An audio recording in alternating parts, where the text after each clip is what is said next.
አንዲት ዙሪያዋን ሆድ ብቻ የሆነች ደዘደዝ ጅብ እድል ቀንቷት ሞታ አግኝታ ይሆን ክንዷ ፈቅዶ ታግላ ጥላ ማናውቆት ብቻ ሙሉ ከርከሮ ይዛ ከወዲህ ወዲያ እየጎተተች በፍጹም ስስት ሰፍራበታለች። ጅቦች በተፈጥሯቸው ግፍ ይፈራሉ፣ እህል አያባክኑም። እነሱ ዘንድ ሸሆነውም ሆነ ሻኛው እኩል ክብር አለው። እያንዳንዱን ቅንጥብጣቢ ወዲህ በለው እንጂ ወዲያ ውሰድ አያውቁም። ታዲያ ጅቢቱ እንደ ድል አድራጊ ጦር ተሸክማ ወደፊት የምትገፋው ግዳይ ጠረን በአንድ ግስላ አፍንጫ ላይ አለፈ። ግስላዎች ግዳይ የሚጥሉት በደፈጣ ጥቃት መሆኑ ይታወቃል። ይሄኛው ግን ለጨበጣ ውጊያ የተዘጋጀ ይመስላል።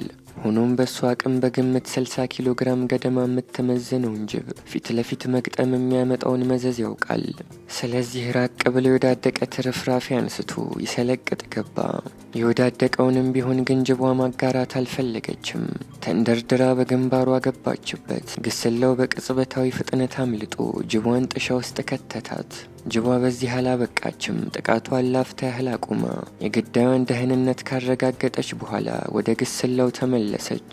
ተግተልትሎ የሚነጉድ የባቡር ፉርጎ መሃል እንደገባ ግመል ግስላውን ደረማምሰው አለፈች። የቀኑ ክፍለ ጊዜ በጅቧ አሸናፊነት ተጠናቀቀ።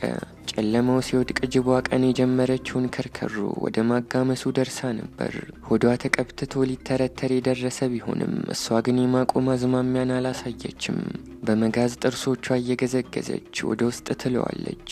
በላችሁ ለጉድ! የግማሽ ዓመቱ በጀት ራሱ እንዲህ መበላቱን እንጃ። በድንገት አንድ ጥላ ከጨለማ ውስጥ ብቅ አለ። የቀኑ ግስላ ነበር። ጅቧ ዞራ ዘራፍ ብትልም እሱ አላረፈም። በድፍረት ገጠማት። በጠገበ ሆድ አይዘመትም። ጅቧ የቀኑ ወኔዋንም አብራሳ ትበለው አትቀርም። በረሃብተኛው ግስላ ድል ተነስታ ከግዳዩ ላይ ተባረረች። የህንዳዊቷ ጃድፑር ከተማ ዳሶች የጦር አውድማ ከሆኑ ውለው አድረዋል። የጃድፑርን ከተማ ከስር መንግስት ሲገዛው ከላይ ያለውን ደግሞ የሃኑማን ላንገር ጦጣዎች ያስተዳድሩታል።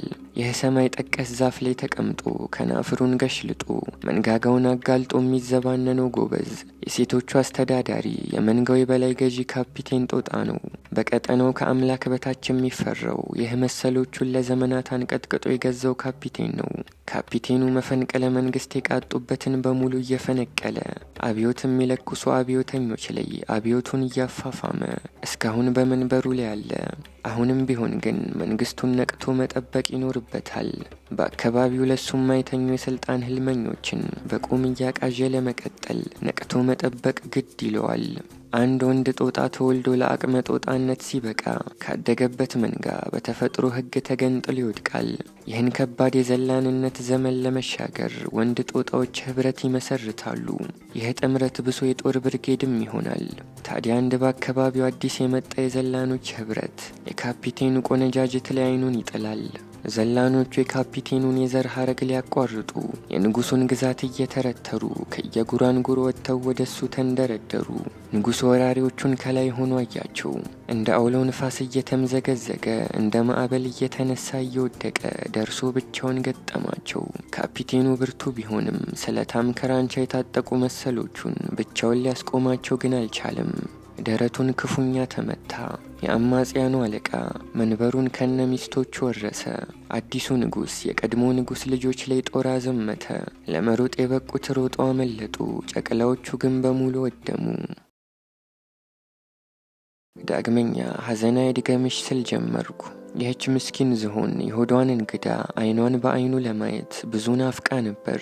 ሆኖም ልጇ አይኑን ከድኖ ተወለደ። ያ መከረኛ ልጇ መከራ ሳቅፏት እንደመጣ ቢሄድ ትሆንለት ጠፋት። ልጇ ለሞት ተሸንፎ መወለዱን መቀበሏ አብከነከናት። የልጇን በደን አካል ደጋግማ እያነሳች በእግሮቹ ልትቸክለው ስትታገል ልጄ እባክህ ተነስ አለሁልሽ በለኝ የምትል ትመስላለች።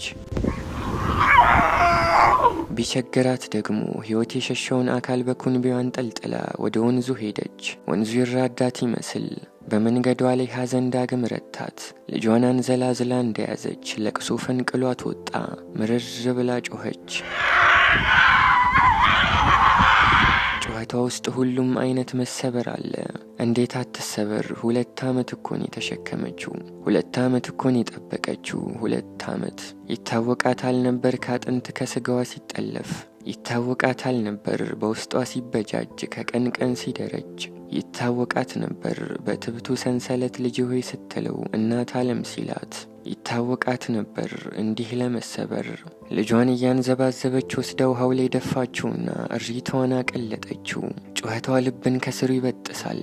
አካሏን ጥላ መሄድ አልሆነላትም። አንስታው ወዲያ ማዶ ሄደች። አጽናኝ በሌለበት ሄደች እያዘነች። ዋህ ሐዘንሽ! ዝሆኖች ሐዘንን በቀላሉ የሚቀበሉ ፍጥረታት አይደሉም። በኬንያ አምቦሴሌ ዝሆኖች ጥናትና ምርምር ጣቢያ ኃላፊ የነበረችው ሲንቲያ አሞስ ያጋጠማትን ልብ ሰባሪ ክስተት እንዲህ ስትል አውስታለች። አንዲት ቢግ ተስከለስ የተሰኘች የመንጋ መሪ ዝሆን ተፈጥሯዊ ህልፈትን ታልፋለች። ከዝሆኗ ሞት ጥቂት ሳምንታት በኋላ የሟቿን ዕድሜ ለማወቅ የመንጋጋ አጥንቷን አንስተን ወደ ምርምር ካምፕ ወሰድነው። ከዚያም ከጥቂት ቀናት በኋላ የሟቿ ዝሆን ቤተሰቦች በካምፕ ውስጥ ያልፋሉ። ካምፕ ውስጥ በርካታ የዝሆን መንጋጋዎች መሬት ላይ የተደረደሩ ቢሆንም መንጋው ግን በቀጥታ የሷ መንጋጋ ወደ ተቀመጠበት አቅጣጫ ያመራል። ከዛም የሟቿን መንጋጋ ሁሉም በየተራ እየደባበሱ የተወሰነ ጊዜን ከሟቿ መንጋጋ ጋር ያሳልፋሉ። ከዝሆኖቹ መካከል አንድ ታዳጊ ዝሆን ሲቀር ሁሉም የሟቿን ቅሪት ተሰናብተው መንገዳቸውን ቀጠሉ። ትንሹ ዝሆን ግን አይኑን ባቅርሩና በሐዘን ስሜት ተውጦ የሟቿን የራስ ቅል በኩንቢው እያነሳ እያስቀመጠና እየደባበሰ ሰዓታትን ያሳልፋል። ይህ ዝሆን ቡች የተሰኘው የሟቿ ዝሆን የ7 ዓመት ልጅ ነበር። ለዚህ ነበር እንደ ሌሎቹ ዝሆኖች ቅሪቱን በቀላሉ ተሰናብቶ ማለፍ የከበደው። ልብ ነው አዛዡ ፍልሚያ ሲደራጁ አለባለቅኔው። ክሩገር ብሔራዊ ፓርክን በስተምዕራብ በሚያዋስነው በማላማላ ጥብቅ መስክ ውስጥ ነው ይህ ክስተት ቦታውን የያዘው። አንድ ንጉሥ አንበሳና ባልተቤቱ ጥማቸውን ለመቁረጥ በቀይው ወደሚገኝ አንድ ኩሬ ይወርዳሉ። ንጉሱ ገዳይ ነው። እንደ ገዳይ ሎቲ ባያንጠለጥል ለገዳይነቱ የተነጫጨ ጎፈሩና በጠባሳ የተነቀሰ ፊቱ ምስክር ይሆናል። አሁን ራሱ የሆነ ነገር ገድሎ እንደመጣ በደም የተለወሰ አፉ ጮክ ብሎ ይናገራል። ዛሬ ግን ከሱ ጉልበት የበረታ የሱን ኩራትም ይረታ ከሱ በላይ ኃያል የሆነ ፍጥረት እንዳለ ሊያሳየው ሳይከጅል አይቀርም። አንበሳው በመላሱ ውሃ እየጠለፈ አንጀቱን በማረስረስ ላይ ሳለ ድንገት ውሃው በሞገድ እየተሸነታተረ ወደ ዳር ይናጥያዘ። ብዙም አልቆየም የኩሬው ገዢ ከድፍርሱ ውሃ ውስጥ ብቅ ብሎ አንበሳው ላይ ጥቃት ከፈተ። ጉማሬ ነህ ተብሎ እየተነገረው ያደገ ኤሊ ነው። ንጉሱ አጸፋውን ለመመለስ ወኔው አልነበረውም። ከምላሱ በሚያንስ ፍጡር ከኩሬው ተገፍትሮ ገሸሽ አለ። ጀግናው ንጉሱን አባሩ ራቅ ብላ ውሃ መጠጣት ላይ ወደ ነበረችው የአንበሳው ሚስት ሄዶ ሬሳሽን አንሺ ብሏት ተመለሰ። እኛም ተወርውሮ ውሃ ውስጥ ሊደፍቃት ነው ብለን ሰግተን ነበር። ኤሊው ንግስቷን አስፈራርቶ ወደ ኩሬው ሲመለስ ቀደም ሲል ያባረረው አንበሳ ቦታ ቀይሮ ውሃ ሲጠጣ ተመለከተው። ሲበር ሄደለታ። ከድንጋይ ቅርፊት ውስጥ እንደ መድፍ አንገቱን እየተኮሰ ንጉሱን አበለሻሸው። አንበሳው ለእንደዚህ አይነት ጭካኔ ያልተዘጋጀም ነበርና ኩሬውን ለባለቤቱ ጥሎ ወደ መጣበት ሸሸ። አንበሳው እየሸሸ ከኋላው ያ ጉልበተኛ ኤሊ ና እንጂ ወዴት ነው የምትሸሸው እያለ በታላቅ ድምፅ ሲፎክር ይሰማው ነበር። የሳቢስ አንድ ጥብቅ መስክ ሎንዶሎዚ ቀጠና አስጎብኝ የነበረው ጄምስ ኪድ እንደ አውሮፓውያን አቆጣጠር በታህሳስ 2006 አንድ ሌሊት ያጋጠመውን እንዲሁ እስከ ህይወቱ ፍጻሜ በትዝታ እየተመላለሰ የሚጎበኘውን ዘግናኝ ትዕይንት እንዲህ ሲል ከትቦታል። የመጨረሻ ሰዓታቱ አስከፊነት ከሆረር ፊልም አስፈሪ ትዕይንት ይብሱን ያስፈራል። ቮሎሎ የሰላላ መንጋ ደቦሎች አባትና የሰሜኑን ክፍል የሚገዛ አንበሳ ነበር። በዛች ሌሊት ቮሎሎ ያደነውን ይሁን የቀማውን የሜዳ ፍየል በጨለማ ውስጥ ሲመገብ እያየነው ነበር። ታዲያ በድንገት አንድ አንበሳ ከጨለማ ውስጥ ወጥቶ ፊት ለፊቱ ይገተራል። ቮሎሎ በግዳዩ ጠረን ተስቦ አሊያም የሱን ግዛት የማስከበር ግሳት ሰምቶ ሊቀናቀነው ከፊት ለፊቱ የቆመውን ምስል ሲመለከት ይገርማል። ምናልባትም በነጠላ አቅሙ ሊገጥመው የመጣው ወጣት አንበሳ ድፍረት አስደንቆት ይሆናል።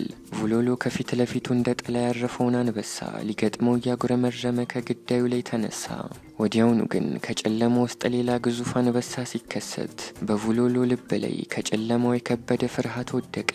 ቮሎሎ ዞሮ ለማምለጥ ሲያኮበኩብ ከጥሻ ውስጥ እንደገናም ሌላ አንበሶች ከያቅጣጫው እየወጡ ወደሱ ተመሙ። ይዘው ለ5 ተሰፈሩበት። ጥርሶች በአካሉ ተቸነከሩ፣ ጎፈሮች በነኑ፣ ጥፍሮች በገላው ሰረጉ። አሰቃቂ ዘግናኝ ዕጣ በሱ ላይ ወደቀ። አሁን በቅርበት የለበለበው ከነዲድ ትንፋሻቸው ጋር ተቀላቅሎ የሚወጣው ግሳት ከሩቅ ምዕራብ በንፋስ እየመጣ ሲያባንነው ኖሯል። በመጨረሻም ገዳዮች አገኙት። የመጡት ሊገድሉት ብቻ ግን አልነበረም፣ ከነ ህይወቱ ሊበሉትም ጭምር እንጂ። የስቃይ ጥልቅ ውስጥ ከመውረዱ በፊት ህይወቱ በፍጥነት እንድታልፍ ተመኘው። የሰቀቀን ጣር ድምፁ ያሳምማል። እንዲህ አይነቱ አስከፊ ትዕይንት ላይ መታደም የሚወዱት ጎብኚዎች ይህን ማየት ተሳናቸው። ከፊሉ አይኑን ከትዕይንቱ ላይ መለሰ፣ ከፊሉ ደግሞ ሊያስመልስ ቋቅ ይለው ጀመር። የቮሎሎን የተዘለዘለ አካል ለመቀራመት እርስ በርስ ሲጣሉ ከሚግረመረም አፋቸው ውስጥ እንፋሎት ይንራል። በመጨረሻም ገዳዮቹ ሲንቀሳቀሱ በስፍራው የቀረው የቮሎሎ ጅራትና ጎፈሩ ብቻ ነበር። የአንበሳውን ህይወት ለዓመታት በቅርበት ለተከታተለ አካል አስከፊ ፍጻሜውን መቀበል እጅግ አዳጋች ነበር ብሏል ጄምስ። 5 የቮሎሎ ገዳዮች ርህራሄ አልባዎቹ የማፖጎ ወንድማማቾች ነበሩ። ከ6 ወንድማማቾች አንዱ በጊዜው የት እንደነበረና ጥቃቱን ማን እንደመራው ለማወቅ አልቻልኩም። በአሳዛኝ ሁኔታ ግን ከቮሎሎ መበላት በኋላ 6ቱ ደቦሎቹም ተመሳሳይ ዕጣ ደርሷቸዋል። ይህ ከመቅረጸ ምስል ማህደር የገባ የቮሎሎ ብቸኛው ምስል ነው።